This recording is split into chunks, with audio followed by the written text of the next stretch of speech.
Okay, so we've talked about MIDI editing before. When we talk about MIDI editing, we're largely talking about working in this piano grid. Okay? This is called the piano roll editor, or sometimes called the MIDI grid. There's a couple different names for it. I want to talk a couple tricks for navigating in here. Now, just like clips above, we can click on a note and we can use the arrow keys to go up or down. We can use the arrow keys to go left or right. We can use shift right to extend the note, shift left to make it smaller.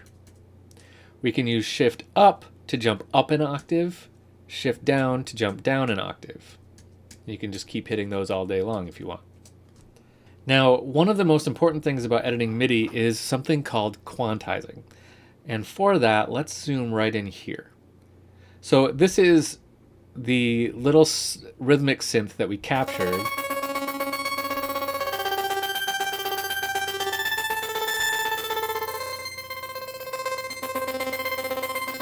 Okay, so let's zoom in to right here. So what I wanted to do was play this note right on the downbeat of the third bar, and I didn't do it. I played it sloppy because I'm not that great of a keyboard player, and that's just fine. So let's fix it. There's a couple different ways I can fix it. I can drag it over and get it right on there, or I can use the arrow key and nudge it over to get it right on the line.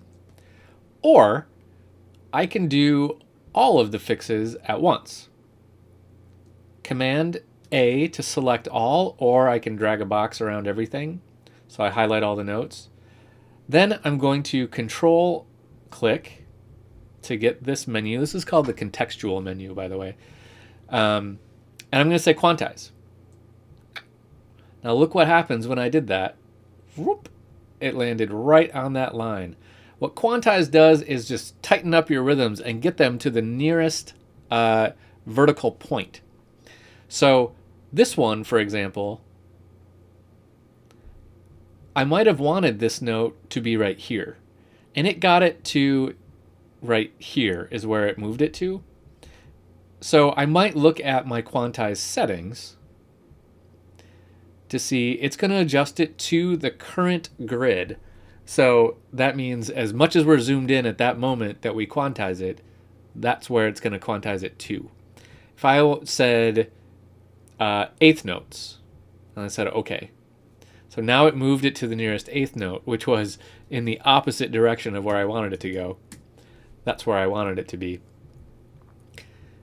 But that's what quantizing does. It tightens up all your notes so that they're in the right spot.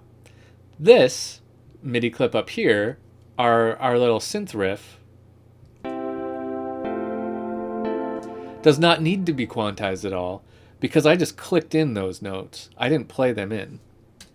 So they're already totally on the grid and locked in. So I don't need to quantize those.